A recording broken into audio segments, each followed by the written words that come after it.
Okay. Good evening, everyone. Today is Monday, May 19th, 2025. It is 6 p.m. and I will call this Budget Committee meeting to order. Can I just get a quick sound check? I know that y'all can hear me, but I just want to make sure that I can hear y'all. Can somebody speak into the mic, please? Good evening. Thank you, Ms. Richardson. All right. So I will now ask Director Harnish to read our land acknowledgement. Thank you, and with pleasure. We are gathered today on the land of the Kalapuya, who are represented by the Confederated Tribes of the Grand Ronde and the Confederated Tribes of the Siletz Indians. The relationship between the Kalapuya people and this land continues unbroken to this day, and we offer gratitude for the land and for the generations past and present who have stewarded the land since time immemorial. We respectfully acknowledge and honor past, present, and future Native American and Indigenous students and staff of Salem-Keizer Public Schools. We invite you to join us in honoring these ancestral grounds and celebrating the resilience and strength of all Native American and Indigenous people. Thank you very much. And now I'll ask Director Richardson to lead us again in the Pledge of Allegiance.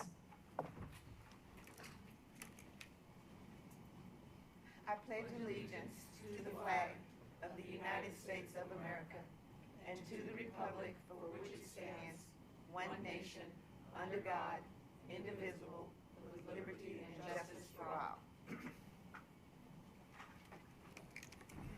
Okay. Now I'm going to do our roll call just to make sure that our Budget Committee members are in attendance. And I know that I have a roster, but I have to use my phone's hotspot because I am traveling currently. So I'm going to go in no particular order. Miss Jean Jatan. Present. All right. Catherine Jones. Here. Chrissy Hudson. I don't hear anything. Kelly Strawn. Here. Lisa Harnish. Here. Oscar Porras. Here. Cynthia Richardson. Here. William Guthridge. Here. Ashley Carson Cottingham. Here. Thank you. Jessica Peterson. Here. Satya Chandagiri. Yes, I'm present. Karina Guzman Ortiz. Present. Very much a saved by the bell kind of moment. And then I know I have one more person, but like I said, I do not have my roster that's coming up. Ashley Stoven, could you help me out with the final names?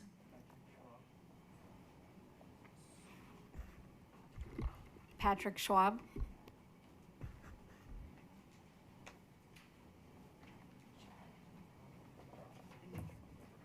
And Caden Armstead is here too. Okay, Student Advisor Kaden Armstead, nice to have you. Is that everyone on our Budget Committee roster? Yep. Okay, awesome. Thank you very much. So now I think we'll move us into us. I'm going to kick it over, I think, to the superintendent. Like I said, y'all, if I'm skipping anything, I'm kind of flying blind because I only have my laptop on a hotspot. Thank you, Chair. I will just open it up by addressing a few of the questions that came up at the last meeting and have come up subsequently. Then we'll return it to you to open it up for public comment. So over the weekend, you received some information from us, and I'll quickly run through it so our viewers know what it included. It was some follow-up information about dyslexia training, letters, ECRI, ECRI, and screening. We also received some follow-up information for us about services for blind and visually impaired students is being offered through the ESD. You received a copy of our 2-year plan and also some highlights from our early literacy plan. And those were the items that were specifically requested. In the intervening days, we fielded a few other questions, and so that you all have the benefit of hearing about them, I will just quickly run through those. Committee member Guthridge requested information about the possibility of swapping dual language FTE for reading specialists. And I just will quickly say that those are not interchangeable roles. A reading specialist is a highly trained, licensed professional who usually does intensive intervention, provides professional development, helps with small groups. They're specially trained in the science of reading and both teaching it and teaching that science to adults. Dual language teachers are core classroom teachers in a dual language program. So those are not interchangeable in the practical setting of schools. Director Hudson asked about a clarification for behavior intervention trainers. Those are classified positions. That's not a new role to Salem-Keizer, but there is an increased FTE in them because they are helping with our behavior strategy. And then committee member Jatan asked for some clarification about contingency budgeting and unallocated ending fund balance. And I'll hold on that and then address that later in the meeting if it is helpful to the full group. So with that, I'm actually going to turn it back over to the chair to open it up for public comment. Thank you. Awesome, thank you very much. So as the superintendent has mentioned, it is now the time for public comment of our meeting. And we provide an opportunity for public comment by virtual call-in, in-person, or in writing. Electronic mechanisms are used for translation. Each participant has 3 minutes. We have a countdown timer on screen for monitoring time. The timer counts down from 3 minutes. At 30 seconds, it turns from green to yellow. At 1 second, it turns red and plays a short bell to signal time is up. Please be mindful of your pace for our interpreters. And if the board receives written comment ahead of the meeting, the written comment will be posted on the district website. Tonight, we'll be able to hear from 10 people that signed up for public comment. And we're gonna get started with Nicole Islas.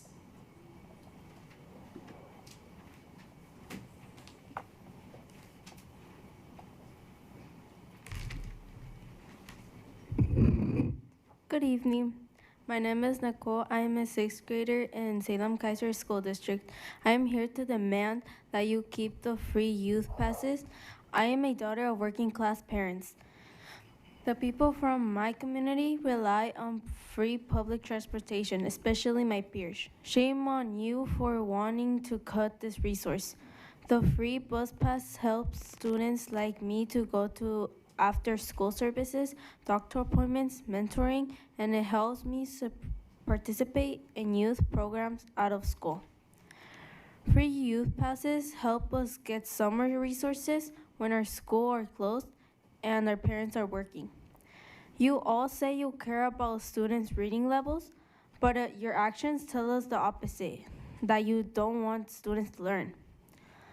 When students cannot get to school, they cannot learn to read. Last week's director, Satya, said that reading was a social justice issue. You are right, it is, but access to public transportation is too. If you care about social justice, tell Donald Trump to stop deporting our families and stop defunding schools. Keep the free youth passes. If you want to cut unnecessarily spending, cut out weapon detectors and yonder pouches because they don't work. Thank you. Next up is Roberto GM.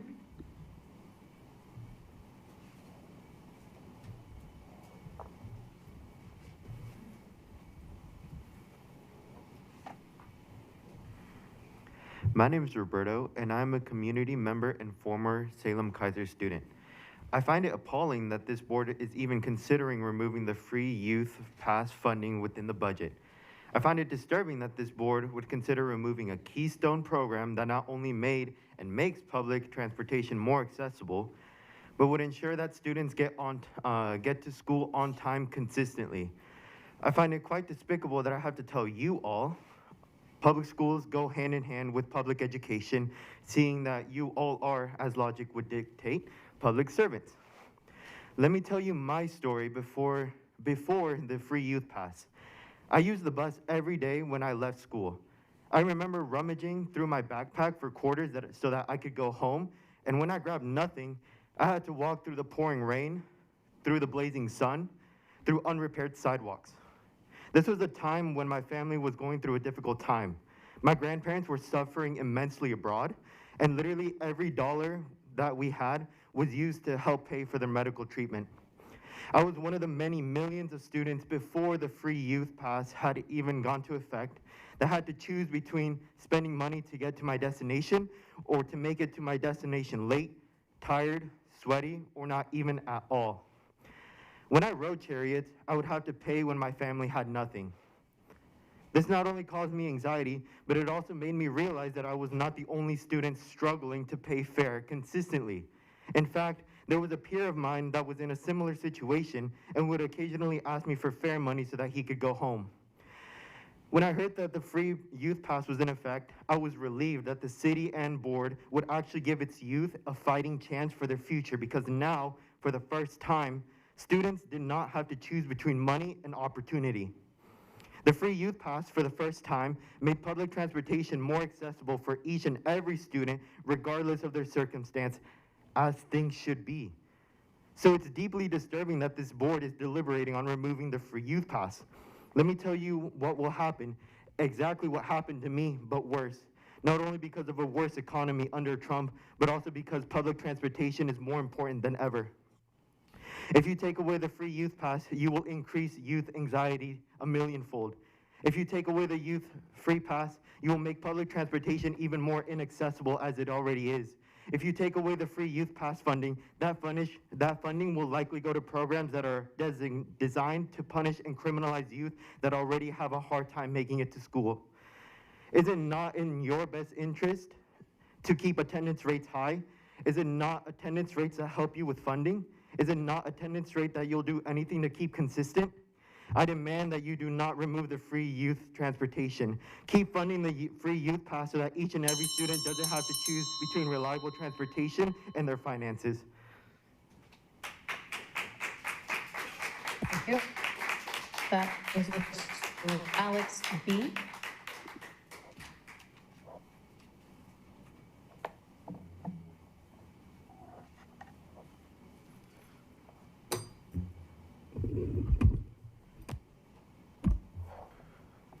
I'm here to speak on the youth pass. I want to start off by saying shame on every single one of you that came last week trying to cut the youth pass and didn't even have a plan. If you're going to sign up to be on the budget committee, at least know your duties and your responsibilities. Like, what example do you show the youth that you could just come into a board, a public school board, and try to cut the resources that poor working class people of color need? At least do your homework. Don't rely on the superintendent to do it for you. Another thing too is just be honest. Straight up say you dislike, you hate people of color, working class, disabled, LGBTQ people. Just say it, because the way you vote in funding shows us that. Be courageous. Just be upfront. Don't hide it anymore. The way you vote, your voting record shows us that. Again, just do your homework. Maybe you should hire yourself a reading specialist, a budget specialist to help you analyze the budget and bring up a proposal.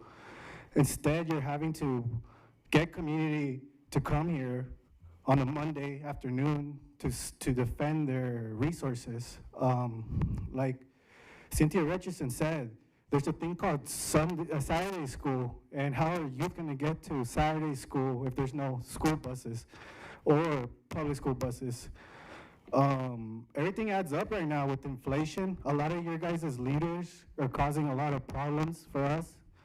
People that make minimum wage are working class who have health problems. You just want us to be spending more money on stuff we can't. Be courageous, just be upfront. Say you don't like poor people. Say you don't like working class people. Say you don't like immigrants. And if you are an immigrant, your story you're not speaking for all immigrants. I don't know who you speak for. Yeah, just be straight up because your voting record shows us a lot. And I don't even know why you guys hide it. Thank you. Thank you. I just want to make a quick note to try and keep a little bit of distance from the mic because it comes through a little bit muffled if you're a little too close. Our next public commenter is Alex S.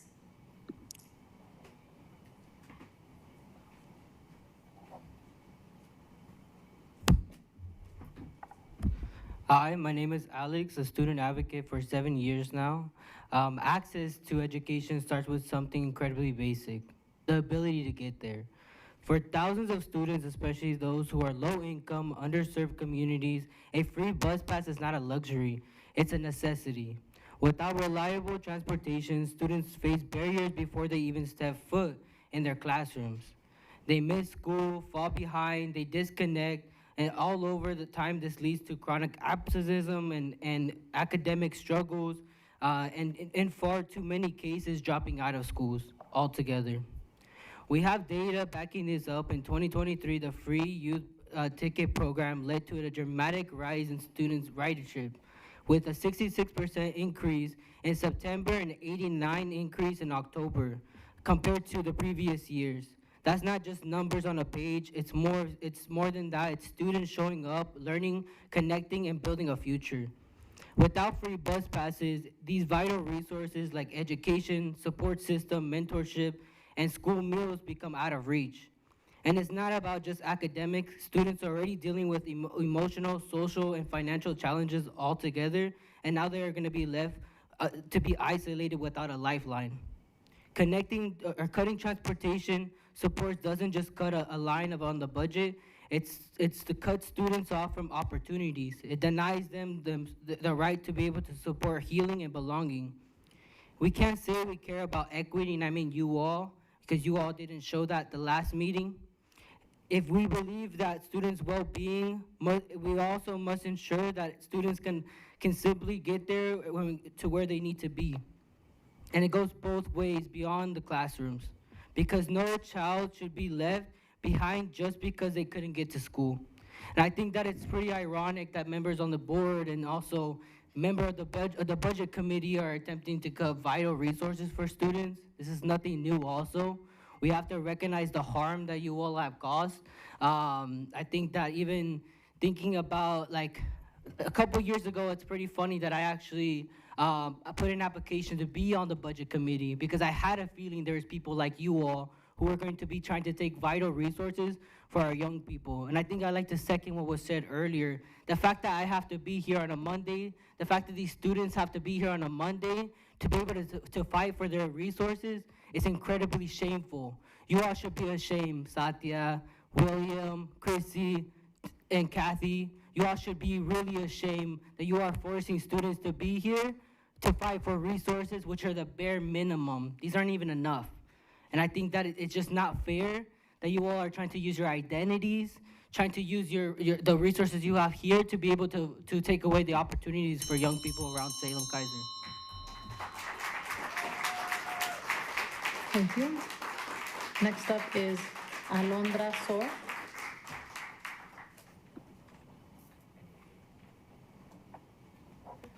Can you say that one more time, please? Alondra.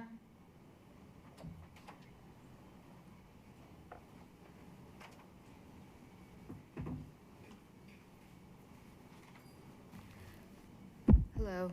My name is Alondra, and before I start off, I really want to echo what my peers has said, that this is really disappointing that we have to be here fighting for the needs that we need to be going to, like school and all that stuff. It's really dumb that we have to come here and speak every budget committee, every school board meeting. It's so frustrating that none of you guys want to listen to us. It's a need and not, it's just really messed up. So I'm here to speak on why we should continue having the free youth bus passes and why they're helpful. It's a necessity, it's a need, and it's a requirement in order to get from point A to point B. It's like Cynthia Richardson said last time, if we can't go to school, like if we don't get a transportation, there's no way we're learning. Saturday school is a thing. I was the one who was back when I was in high school, I needed to go to Saturday school and I needed to use the public transportation. Now I'm thinking about those in the future that are needing Saturday school or needing transportation to their schools. How are they gonna get there if you wanna be the one cutting the public transportation? Transportation shouldn't be a barrier to learning or to safety or to an opportunity. Some families can't afford the extra cost of bus passes. And without reliable access to public transit, students miss school, after-school programs, tutoring, jobs, internships, and even programs like after-school programs. It's just a safe space to be after school hours. Having a free youth pass means that we can get to school on time. It means that we can get to libraries, community centers, and after-school programs that help us grow. It gives us the freedom to move safely around our city without worrying about how we'll pay for a ride. Free transit for youth is an investment in our future. If education really matters, then access to education, including how we get there, should matter too. Thank you.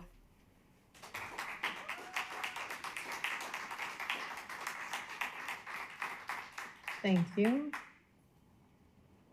Next up, we have Marlene R.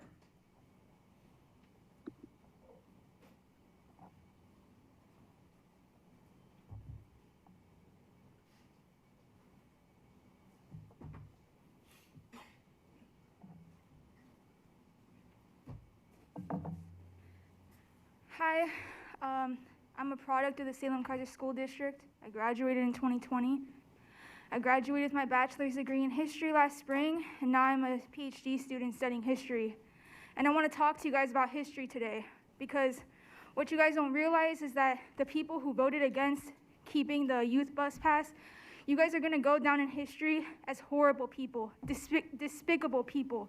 We are witnessing the rise of an authoritarian, fascist regime in this country that is coming for the people who are the most minoritized, who are struggling the most. We're in the midst of a recession. The people being attacked are working class people, immigrant people, LGBTQ people, minorities all across the board. And in response to the rise of this fascist regime, what you guys are doing when you say you want to remove the bus pass, is that you're going to attack these people who are already being put down, who are already scared. You're going to attack them more. You're going to rip the rug from under their feet, and you're going to leave them helpless. I hope you guys understand that when you put out statements like this, when you say that these youth don't need it, you're barring them from education. You're setting them up for a future of no success, of failure, of closed door after closed door after closed door. A lot of people like me, they don't make it into college. They don't make it into graduate programs. They don't make it into PhD programs.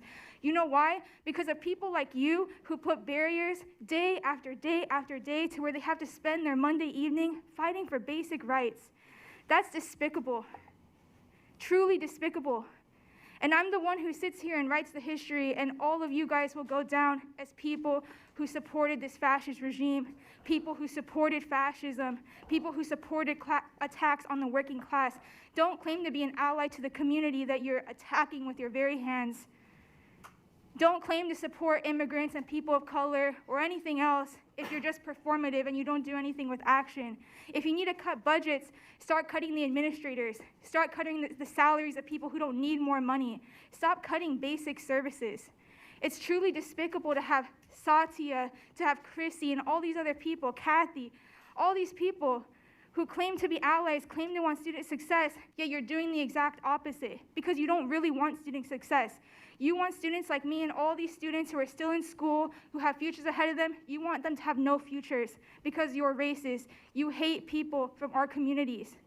So either vote in our interests or actually be honest and say that you hate people of color, you hate immigrants, you hate LGBTQ people, you hate working class people, because that's how you're acting.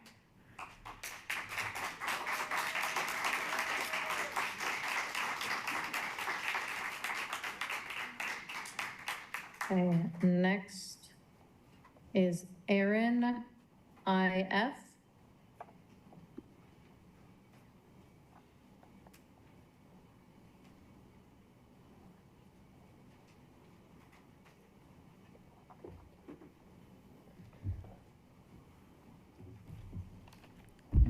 Mi nombre es Aarón, estoy en el grado 8 y soy estudiante.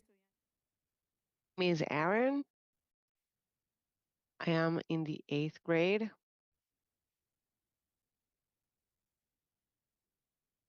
I apologize from the interpretation booth. We cannot hear the floor. Y la directora Satya dijeron al Katia propuesta de cortar los pases gratuitos para los estudiantes, was the proposal dizque para apoyar el programa de lectura. Pero quiero recordarles que el recurso de camiones gratuitos para estudiantes es especial para nuestra educación. En este distrito hay muchos estudiantes sin hogares. ¿Ustedes saben que el número de estudiantes sin hogares sigue creciendo? La transformación pública es un recurso importante para estos estudiantes. La transportación pública nos ayuda a acceder a recursos como ayuda después de clases, alimentos, deportes, salud médica y otros recursos. Para muchos estudiantes es una opción muy importante para poder asistir a la escuela. Cuando una familia no tiene hogar, la transformación pública se convierte en un recurso que nos salva la vida. Los cuartos que votaron por quitar estos recursos deben de estar avergonzados.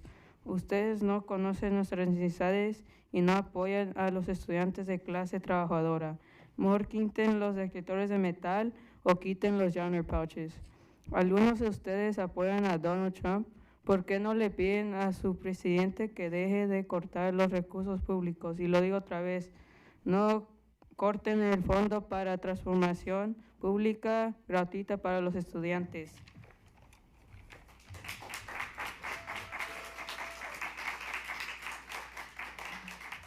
Thank you.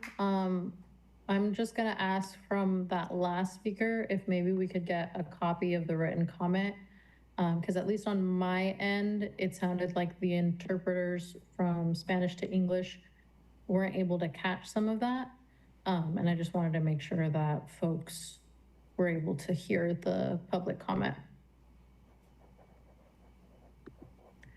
Okay, so next is Sandra Hernandez.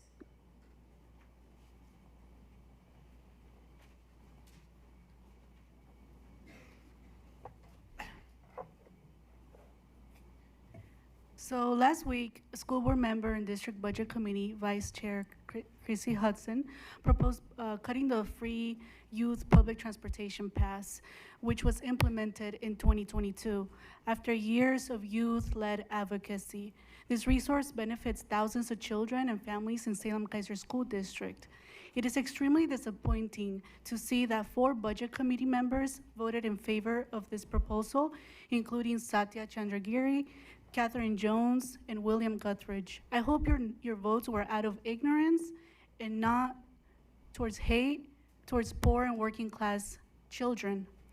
Anyone who decides to run for budget committee should know that as of 2023, at least 84% of Salem-Keizer students qualified for free or reduced price lunch based on federal income guidelines.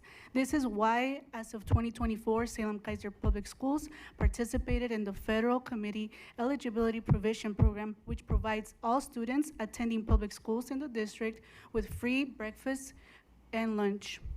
The latest data shows that within Salem-Keizer schools, 1,118 school-aged children reported experiencing unsafe housing. Public transportation is thus not a want, but a need for our kids. So this is a need that they need to attend school and access resources essential to reducing barriers for their education.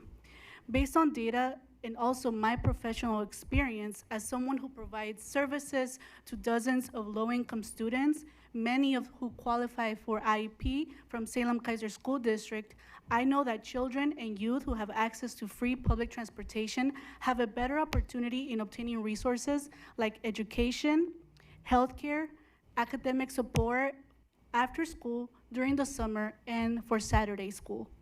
They get to participate in extracurricular activities, access employment and other economic opportunities, and they also have reduced disparities for students who are specifically immigrant and other marginalized students. While some of you are using disabled children as an excuse to be anti-poor or give anti-poor proposals, disabled communities actually benefit greatly from accessing public transportation. If you care about disabled children, I invite you to join us in dismantling the school-to-prison and deportation pipeline, because once you join this fight, you will know that approximately 65 to 70% of youth involved in the juvenile justice system have some sort of disability. And at least 30 to 60% of incarcerated youth have disabilities, with some estimates as high as 85%. Chrissy Hudson, Satya Chandragiri, Catherine Jones, and William Guthridge, as well as all other budget committee members, if you need to propose the adjustment to funds, start with the yonder pouches, weapon detections, or any budget that promotes sending kids to the prison system, if you really want to help kids who are disabled.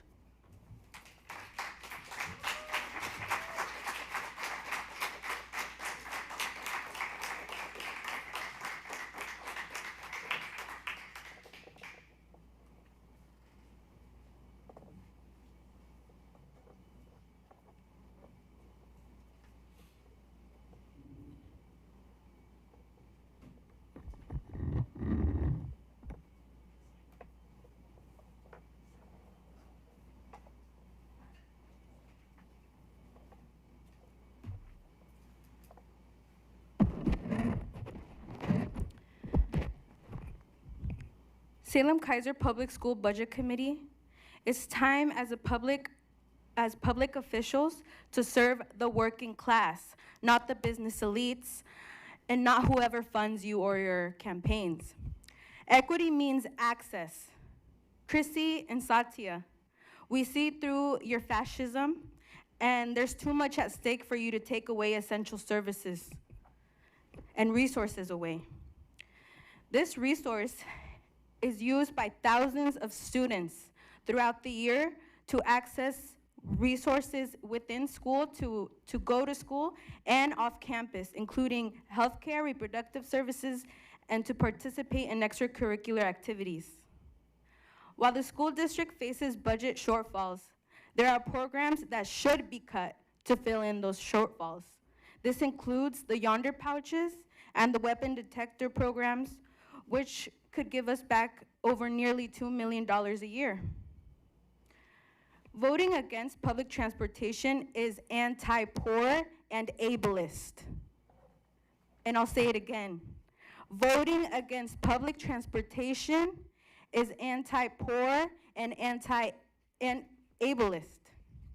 As this resource is rooted in supporting low-income families and disabled community members. Board's directors Satya Chandragiri and Chrissy Hudson, you should be ashamed of yourselves. Invest in our basic needs, not on our criminalization.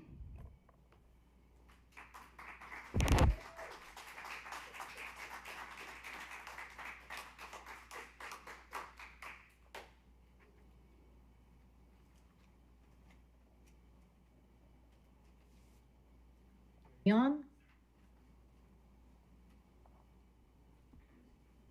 Can you repeat that, please?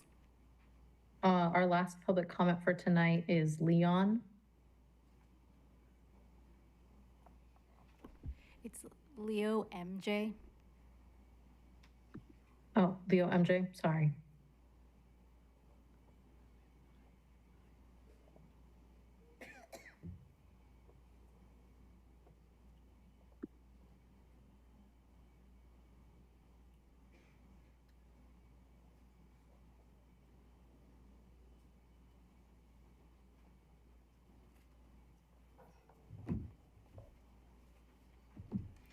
Hello, I am the daughter of hardworking immigrant parents. I'm a student who commutes daily from Woodburn to Salem using public transportation through the free youth bus program.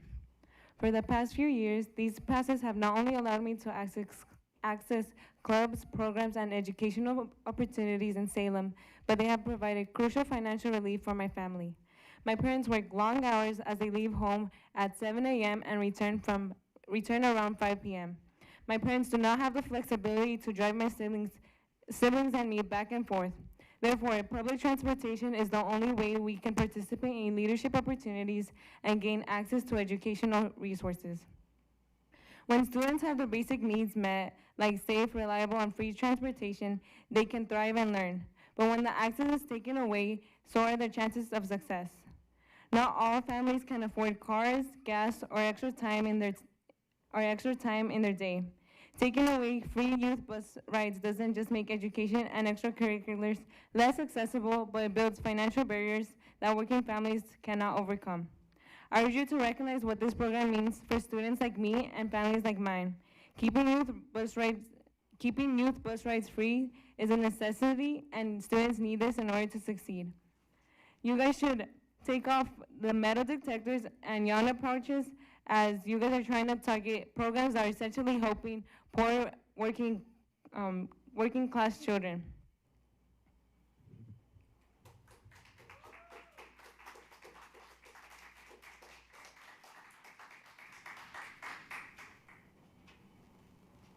Okay, thank you very much to all of our public commenters. That will conclude our public comment portion of the evening. Before we take a quick break, I wanted to check back in with Superintendent Castaneda because I think that there was something that was missed. Yes, thank you. I appreciate that, Chair. There was a question asked last week that I didn't get a chance, that I failed to address a moment ago, and so I'm going to do that. But I also just want to acknowledge the privilege that I have in getting to know each of you. I've gotten to spend hours with all of you in this room, but I've also done it in one-on-one meetings, and I've gotten to hear more about the questions you ask and the heart with which you ask it. And I acknowledge that because the work of being a public body, building a billion-dollar budget in a process that is intended to be transparent is hard public work. And when you put yourself in a seat like this, what you're doing is saying, I have a commitment to students, I have a belief in their success, and I want to be part of making Salem-Keizer the best school district it can be. And I know that not everybody gets the time that I've had with all of you. And so I share this to say, I know how hard you're working, and I have heard the many, many instances in which you're reaching for answers and revenue that doesn't exist always, but you're always doing it with the interests of students in mind. And I wish that everyone could see what I get the chance to see in spending time with you and the hard work you do. To address the actual question that I missed, last week, Director Carson Cottingham asked a question about health FTE. And so just as a quick reminder, it was on page 121 of the budget book. It's in the grants portion. And the question was, did we reduce health FTE by nearly 50%? And to offer a more complete answer to that, no, we did not. The grants portion of a school district budget is always a little bit complicated because we are building on projections before we've even received allocations. And so what you see is we have FTE in here that are placeholders while the school budgets come in and are approved and they make decisions about who they hire. we have to live within the appropriation cap, but that was not a proposed reduction of 50% health FTE. It all gets reconciled as school districts make their final hiring decisions. Just to give you a frame of reference, we still have not received our federal allocations yet. So we're building based on an anticipated allocation for all of our federal funds. As that gets finalized, then school staffing plans get finalized. Then we know where the actual FTE are, and then we allocate them and live within the appropriation cap that exists in here. And with that, I believe I will send it back to the chair. Thank you. Okay. It is 9:40. We will recess for a 10-minute break. Well, it's 9:40 for me. It's 6:40 for y'all. Sorry. We will recess for a 10-minute break. Please be here. Please be back at the hour 50.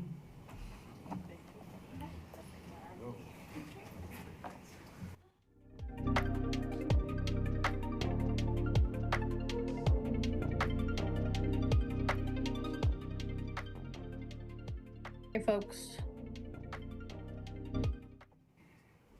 We are back.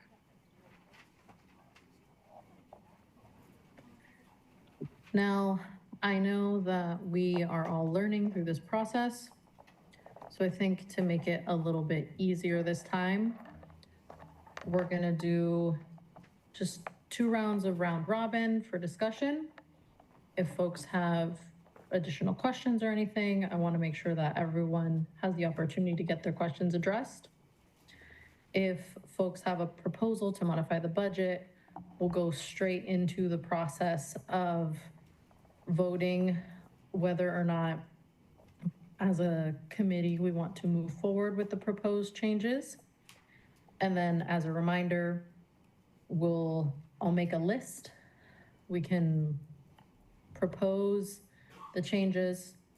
We'll vote.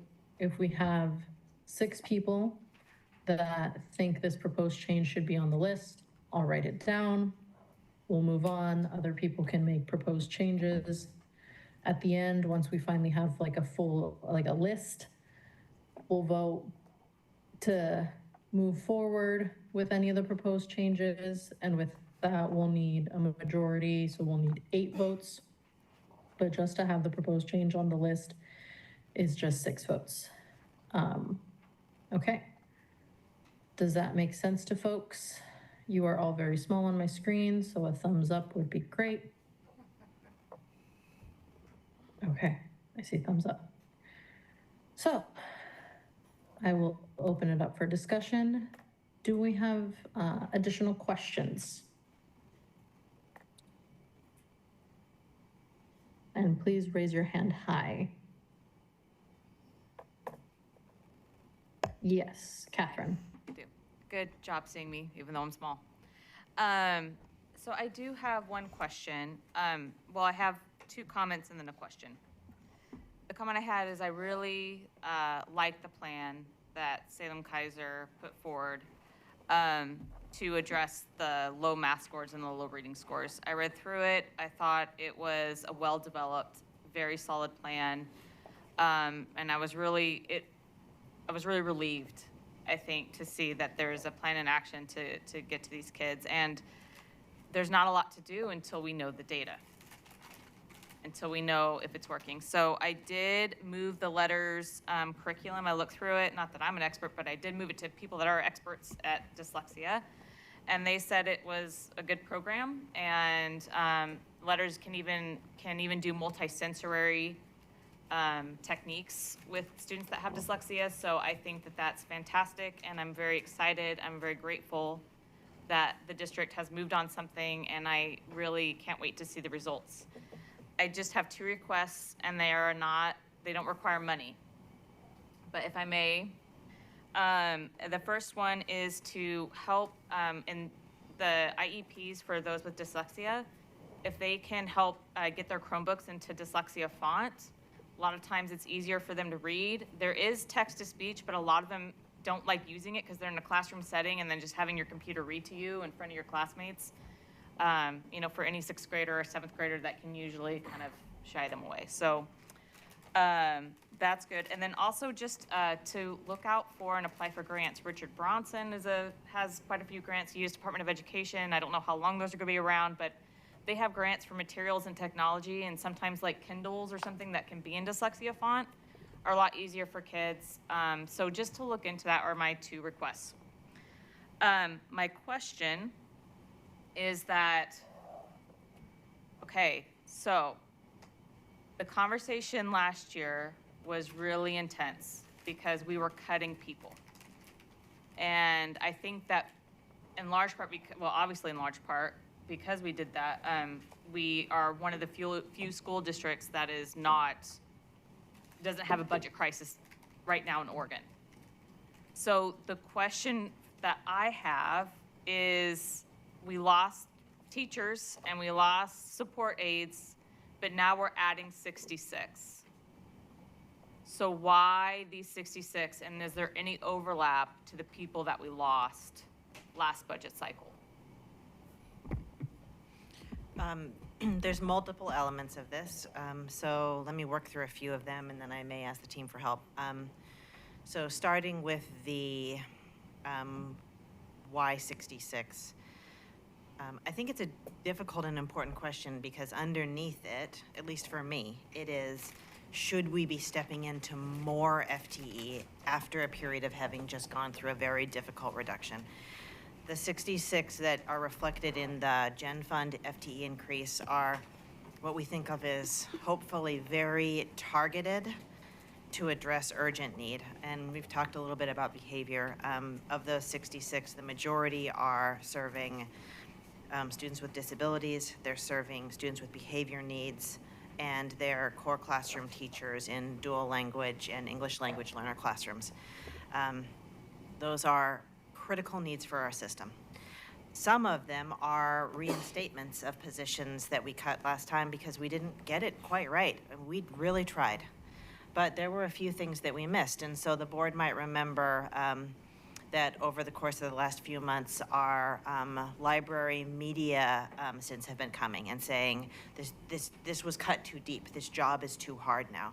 So for example, of the 66, I believe 8 FTE are reinstatements for lost hours or lost roles for library media assistants. There are, I believe, there's 1 program associate and 1 coordinator that were reductions that are reinstatements. And we really tried to get it right. We got it, I would say, 95% right, maybe more. But I do think when it's wrong, you've just got to say it's wrong and you've got to fix it. So there are some corrections there. I don't know if I covered all of your questions, but that was... Yeah, I would just... I don't want it, like cutting those teachers and those support services was gutting last year. And I don't want it, and I don't want those classrooms to feel, I don't want those students to feel, I don't want those teachers to feel that we're moving on, with a new set. And so, because those impacted kids and those impacted classrooms. And so I see how your position adds aid the plan. I just want to make sure that we're covering back to those teachers and those staff that lost their positions, that lost their jobs, and that we're adequately covering, what we, lost in that first go around, and that more importantly, next time we're not cutting teachers and staff, like next session, next budget cycle. I think that we're not hitting classrooms. Yeah, I unfortunately cannot guarantee that. There's a very, very thin path for us through FY27. I cannot right now even tell you that we will be able to bring you a budget that's in policy targets for 27. That's the reality of our situation, driven not entirely, but mostly by the pace of the personnel costs increases for our existing workforce. But there is time to make a plan for this, and even if we do end up facing reductions through attritions or worse in FY27, I do not see a version in which it is the scope that we all, you led through and all of our schools experienced last year.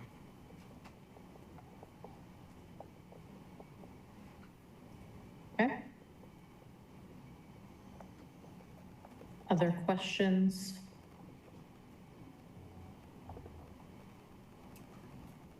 Karina Guzman Ortiz? No, it's for Satya. Oh, okay. Yeah, like I said, I need hands raised high, y'all. Satya. Thank you, Chair. I've been talking about this budget with the community and trying to kind of,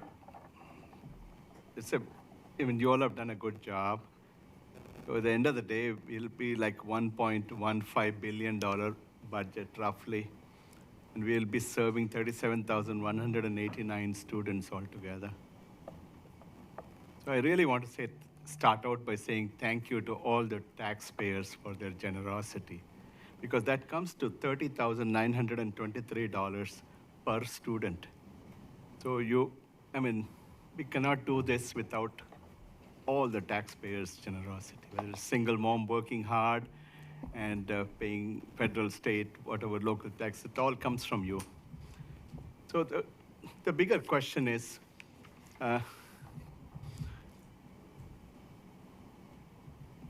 going to be spending this amount of money, and still we are kind of finding there are shortage in certain areas.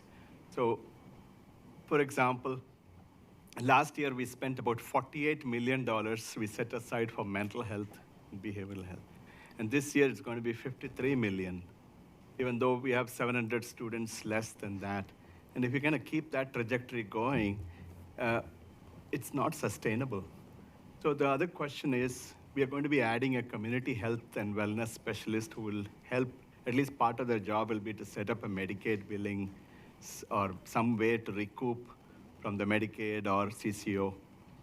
So is there a way we can have a timeline when we will start seeing that money from the health sector, either a braided money or something, so that, say in 12 months, we have all this set up, and next time it won't be like another 5 or 6 million added to the mental health thing. So that's really an important thing, because we are assuming the responsibility where health sector should be supporting us. Because each of these children have, Medicaid or health. So that is the reason I'm just saying we are trying our best to take care of things, a lot of things which may or may not be adequately funded. Not that mental health is not important, please don't get me wrong, but it's not a sustainable pathway, and we need to recoup that particular thing. I don't think we can give you a timeline right now, but I can tell you some of the actions we're taking and even the way it's reflected in this budget. So there is a health coordinator position who will contribute to a team that we're attempting to build out to increase our Medicaid reimbursement. There's also a fiscal analyst that is in this budget as an FTE, as a +1 FTE, and it's partially because Medicaid reimbursement and billing requires significant support from the finance team, because all those billings and reimbursements need to go through there. So there's fractional people whose time will be added. We've applied to be part of a state cohort, state pilot for Medicaid reimbursement. And that means that we've got a team that's starting to come together to increase billing rates. At the same time we're doing that, there are, I think we all know, just very real changes and threats to Medicaid eligibility in general in this state. And so these two efforts are gonna at some point cross paths. And it is therefore very difficult for us to tell you how much we will recoup or when we will start recouping it. But we can tell you is that on the finance team and through the student services team, we are building out a small group with the skills and the time necessary to more aggressively pursue reimbursement. Chair, can I just, if there's nobody else, can I ask a follow-up question? Go ahead. We have very kind of precious staff, I call it, because they have special skills in language and cultural understanding. There's the CSOCs. What does that stand for? Community Support Outreach Coordinator. Is that right? Okay. And then there is another group called CRS, Community Resource Specialist. they're like what I call the endocrinologist, not just a general physician, right? They know language, they have cultural understanding, they have built inroads with community.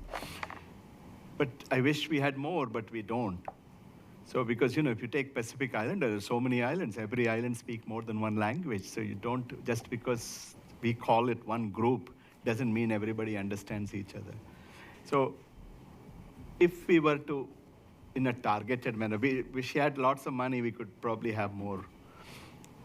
Is there a way is there a possibility that at least some way that everybody is trained to address reaching out to the the communities on a tier 1 level, and these CSOCs can be sparingly used for tier 2?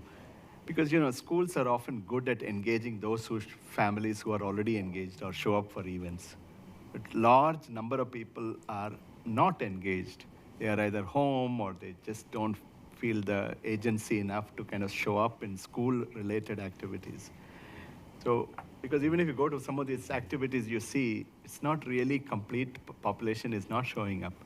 So if there is a way we can target and use CSOCs, hopefully then next year we can say that we have used it for more like those who are at critical risk of dropping out or low attendance or academic performance. Then that way you're using the so-called endocrinologist for the right reasons, not which can be handled by the generalist, which could be skill set with all the teachers. And hopefully we can develop some kind of family academy where you build the capacity in families to support each other. So some of it can come from Title I dollars, but some of it may not be supported by Title I. So how are we going to start thinking in terms of kind of repackaging our training and capacity building is my question. Because everybody is hurting in all schools. Some of them may be very poverty-dense schools, but that doesn't mean they are not spread throughout the 65 schools. I'll offer a portion of the answer and then invite the team in. I think that our team actually probably does a blend of tier 1 and tier 2. A lot of it is core engagement, and especially linguistically and culturally specific core engagement. What I would really think of as tier 1, making sure that families know that they have a place in the school, that they know who to call, that there's somebody who speaks their language and understands their culture, who can be a point of contact for basic questions about the day-to-day life of being a student or a family in our schools. Some of it is more tier 2. It may be related to attendance challenges that students have. I think we're actually building, slowly, we are actually building up our capacity for all the tier 1. And as an example, I will offer the attendance campaign that the district ran this year, which was very much a tier 1 and tier 2 intervention that we ran for all students and all families. And in it, we learned a lot about how to support families and how to understand their needs, regardless of their language or cultural background. We understood more about the barriers that they were facing, and with each of those steps, we get better at this. But I do think underneath your question is a desire to ensure that we are resourcing and paying attention to, simultaneously, the very real needs of all students, and whenever it is important and necessary to be offering culturally and linguistically appropriate supports for certain student and family groups. And that's what our CRSs and CSOCs help us accomplish. They fill in the pieces that a generalized tier 1 effort can't always achieve. But tier 1 for all students, and then tier 2 and tier 3 for all students who need that is our priority.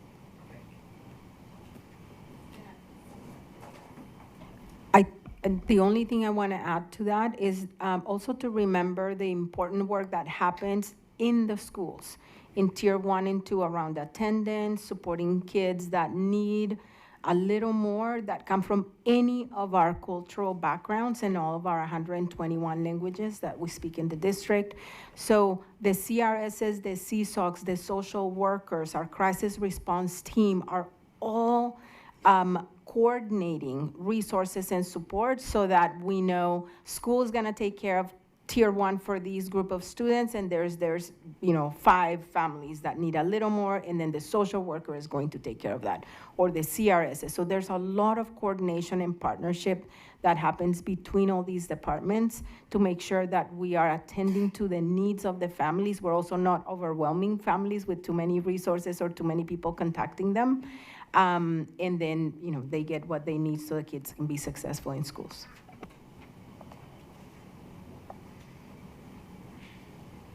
Yes, Kelly. Thank you, Chair. I don't want to short-circuit discussion. I just want to call to your attention that at whatever point that you would entertain a motion, I would like to make one. So I am gonna just move over to, does someone have a proposed modification to the budget? I think I see William's hand. And I sent an email to Andrea, or a message to Andrea, and she addressed this. But what I was wondering, if I look at the proposed direction or what you needed to fund for the next year, it looked like it's dual language and behavioral. And so as I look at the results, Oregon's way down on the list. The only proposal I heard from anybody to improve that was from Chrissy, to get more reading specialists, to more focus on reading. And I think I also heard that there was a focus on math. There was a math improvement plan, or a reading improvement plan, dyslexia improvement plan. So anyway, just to boil it all down, can we invest in reading instead of dual language? That's my question. I'm going to answer that question from the perspective of a superintendent. There is a version you could redirect to the committee that's not for me. Dual language instruction is reading instruction. Dual language instruction is math instruction. It's social studies. It's everything, because it's done in the richness of 2 languages. There is no separation between the 2, because it is actually just excellent instruction. I think that the heart of your question, as I understood it when it came through over the weekend, was, can they be swapped one for the other? So for example, if we're adding 5 dual language teachers, could we make them 5 reading specialists instead? And as a matter of program, the answer is no, because those people do different things. If we were to take out 5 dual language teachers and replace them with 5 reading specialists, we would have 5 classrooms without a teacher, and we have 5 people whose job doesn't really make sense to just simply make them classroom teachers. So they are not fungible positions, one for another. And maybe it was in the plan, but I see Oregon way down on the list. What are we doing? We've got to invest to move it back up the list. It was in the plan. It was in the plan. It was in the early literacy plan. It was in the budget address, and it's in the budget documents. But if you have more specific questions, we'd be happy to answer them.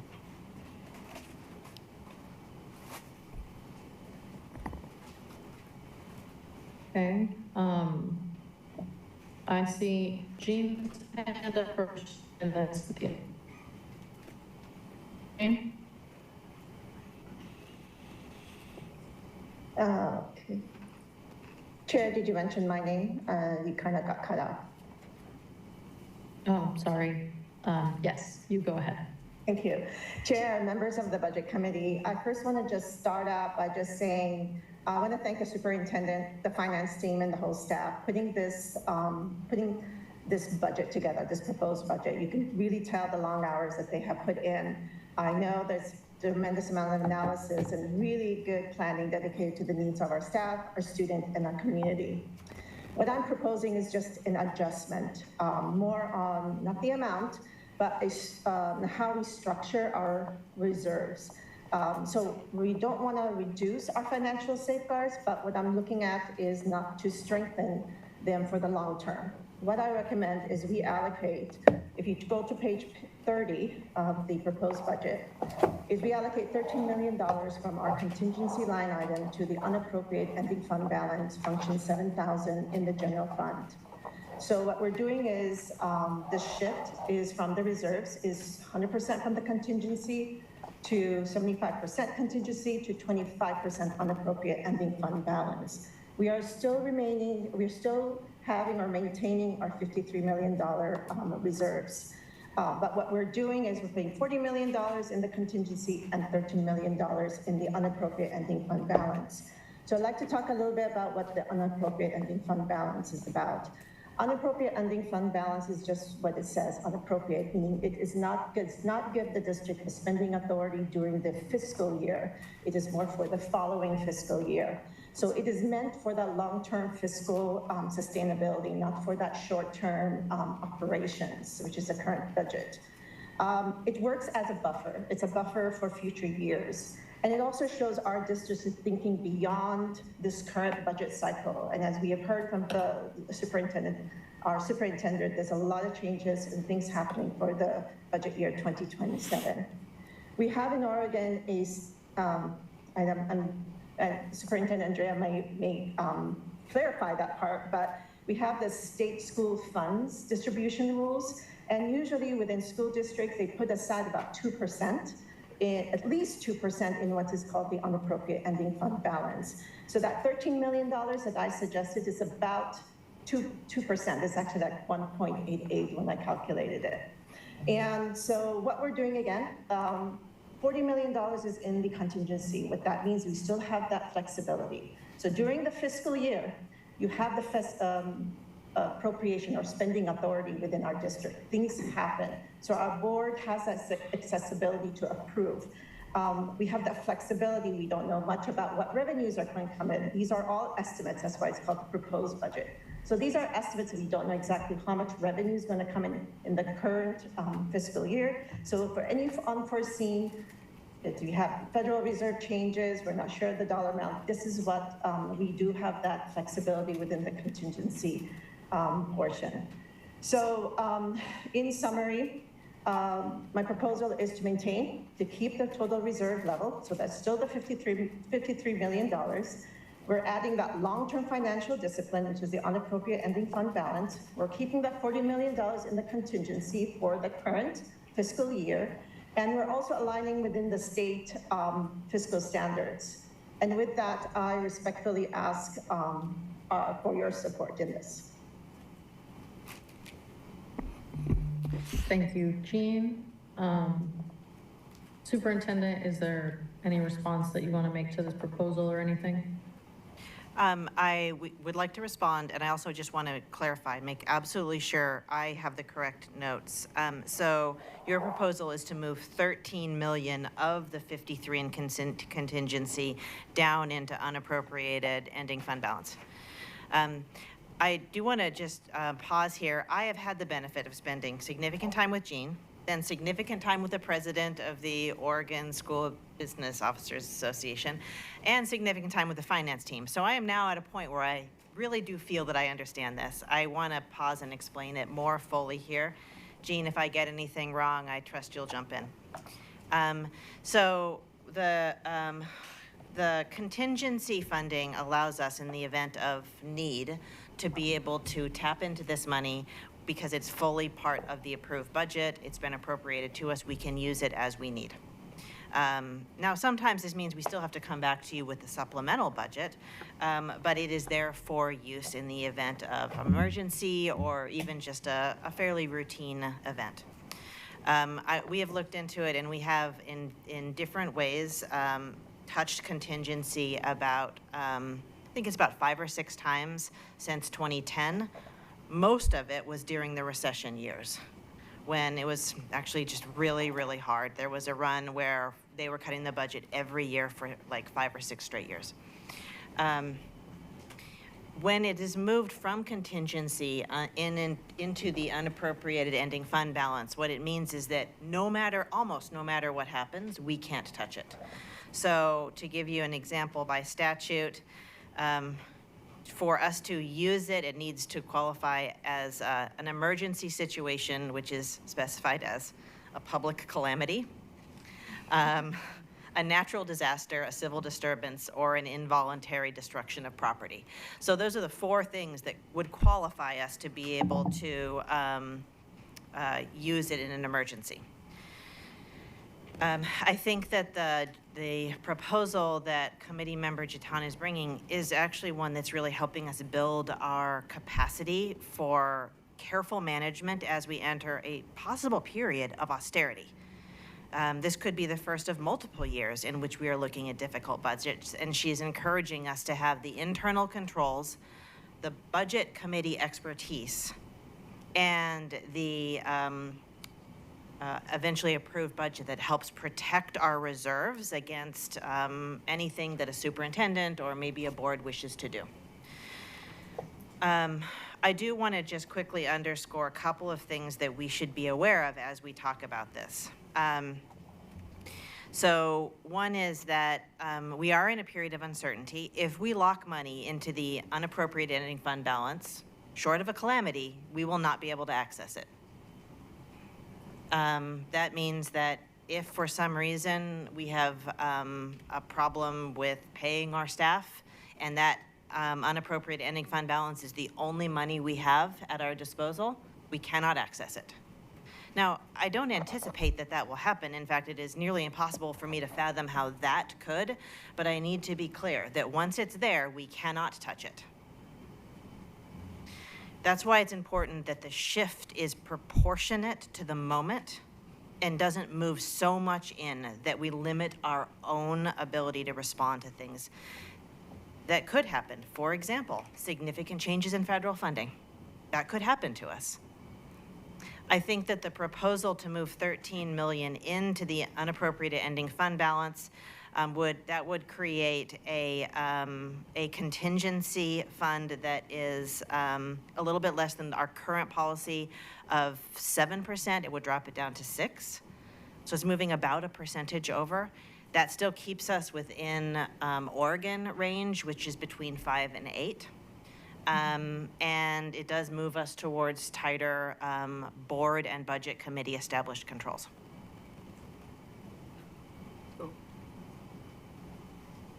Chair, can I just ask a follow-up question? Okay, just like keep it to a minute. I don't know, Superintendent or Dr. Jatan, if you can help me understand, would that require us to change our current policies in terms of, because you're saying that $40 million will be left in what we can discretionary spend, right? That's like a month's payroll for us, a little bit less than a month's payroll if everything kind of goes through. So how will it affect the bond rating, et cetera, in case that number goes down further? Because we'll have to go into the public for bond, raising bond, or what will it do in case there is a delay in ability to pay the staff? If for some reason the ODE doesn't disperse in time. I'm just asking that question in case something like that happens. I think it's important for us to be thinking about exactly that, which is the unexpected. But as a reminder, our appropriation in salaries still reflects our entire workforce. So we have the ability to pay for, with this approved budget, for all of our personnel expenses. In order to find ourselves in a situation like the one you're describing, we would have somehow decided to try to add a 13th month to the payroll, which we clearly won't do. And that's when you start getting beyond contingency and into unappropriated ending fund balance, which is why I think the difference between 7 and 6% is not enough for us to feel cause for concern. It is a step towards tighter fiscal controls, and very possibly a step that many districts in Oregon wish that they had the ability to take right now. This committee happens to have it. Okay, Jean, I see that you have your hand up. Thank you, Chair. I just want to add that it's a good step that as a district, we are financially, we are very responsible in how we are budgeting, and that's what we're not looking at the short term, we're also looking at the long term. So when you're looking at bonds or going out for a bond, it just shows the responsibility that's coming with the district, that you are very in tune in how you manage your funds. So when we do something, what I'm proposing, it's basically, it's for the health for the long term of our district. We're making sure we have we're moving forward and we're building our reserves, but we're doing it slowly because there is a lot of unforeseen situations when it comes to the revenue coming in. So I think what we're doing, or what I'm proposing, is more of just more safeguarding our financial health.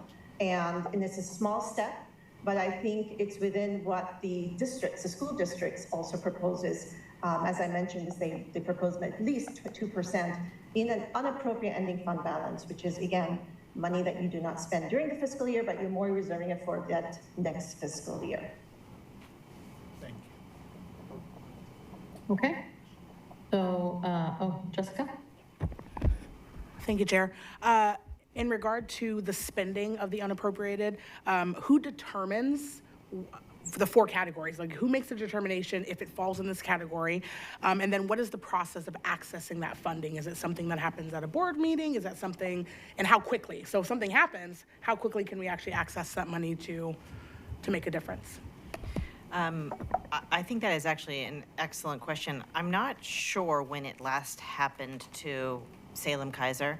I am sure that it has happened to school districts across Oregon, maybe even in the last 12 months. We would need to, I think, confer with legal counsel on that to know who decides.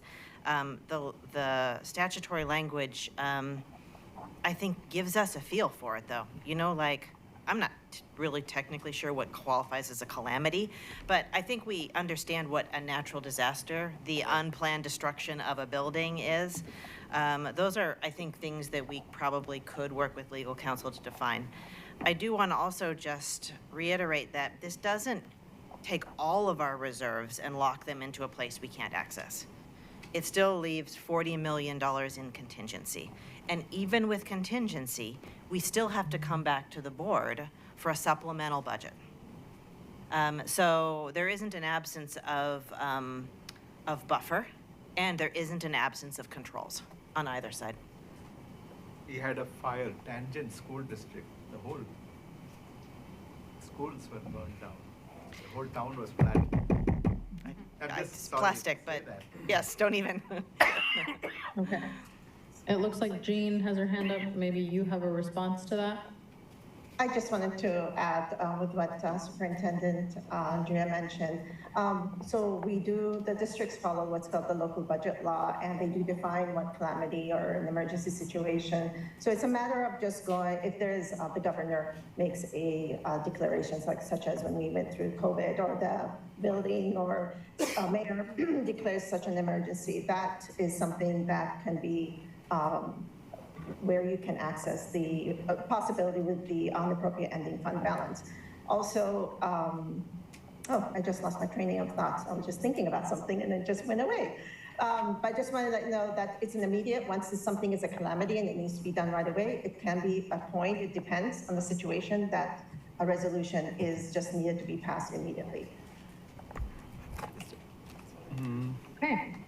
Well, like I said, following the process, we'll vote to see if this is something we want to have on our list. As a reminder, we just need to have 6 votes. So I'm going to go ahead and call for a vote on if we want to have this proposed budget modification of moving $13 million from contingency into our unappropriated ending fund balance. Please do so by a show of hands. Okay, and I will ask Ashley Stovin to just help me make sure that I've got the count. So I see 1 for Jean, 1 for Catherine, 1 for Satya. Chrissy, do I see your hand up?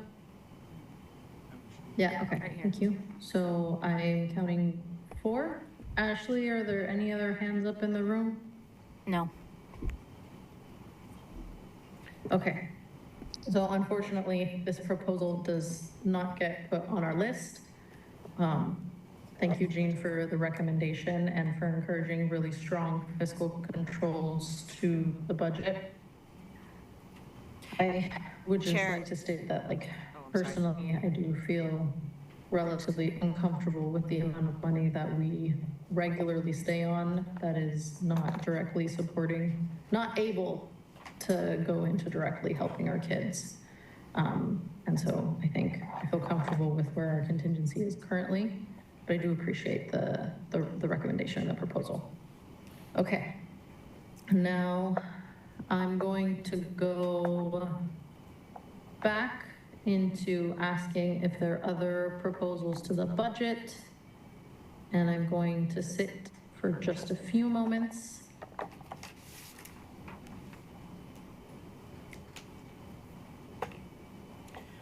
Okay. Hearing no proposals. Yeah, Satya. Yeah. I don't know whether it's a proposal, but I just wanted to kind of ask a question and regarding the administration and back office question that came up. And I mentioned that, I would really like if we could so I just want to move get a into clarity. specific proposals. Yes, And if proposal we only. I'm just don't have the specific proposal, then we'd move on. Okay, this is a proposal, yeah. Okay. Yeah, the proposal is that we do not cut any further from the administration or back office because they are very critical roles they play, and to fill that becomes very difficult. And by their absence, the impact is going to be far wide in the whole organization, just like human resources or financial staff we talked about, or those who compile the data on civil rights and staff injuries or attendance, etc. So it will have fiscal impact, it will have regulatory impact, and they're very hard to fill. Like, for example, we have to work on reducing the time of hiring people if we are really going to have a functioning school. So I really would like to make a proposal that we do not decrease any further administration or back office, because that will jeopardize the rest of the organizational viability, and they are hard to fill positions. So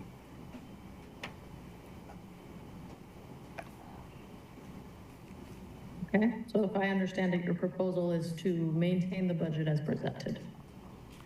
maintain the budget as presented and not to make any further cuts moving forward, because this is very small compared to the rest of the organization, and as it is critically low in my opinion. That's all I'm saying. Okay.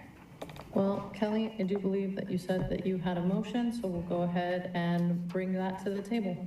Thank you, Chair. Thanks to everybody for this discussion tonight and the previous nights. I'm glad to be part of it. I really appreciate it. But be it moved on May 19th, 2025, that the Budget Committee of the Salem-Keizer School District 24J/32, Marion, Polk Counties, Oregon, approves the proposed budget for the 2025-26 fiscal year in the amount of $1,148,650,319 and approves property taxes for the 2025-2026 fiscal year at the rate of $4.5210 per $1,000 of assessed value for the permanent tax rate levy in support of the general fund, and in the amount of $68,893,176 for the general obligation bonds levy. All right, thank you. I will second that. Okay, all those in favor of the motion, please raise your hand really high, like you want a teacher to call on you, please, and say aye. Aye. 1, 2, 3, 4, 5, 6, 7, 8, 9, 10. I saw a hand go up and then go down. William, are you an aye or a nay? Aye. Aye. All right, so motion passes unanimously, well, by all those present, I believe. Wait, let me double check on Zoom because I don't see Ashley Carson Cunningham or Jean. I'm an aye. My hand's up. Okay, Ashley is an aye. And Jean.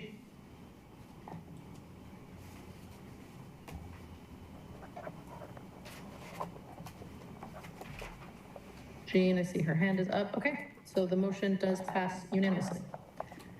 Thank you very much. I do believe that that brings us to the conclusion of our meeting. So I would like to note that the tentative May 20th and May 21st meetings are canceled. It is now 7:34, and this meeting is adjourned.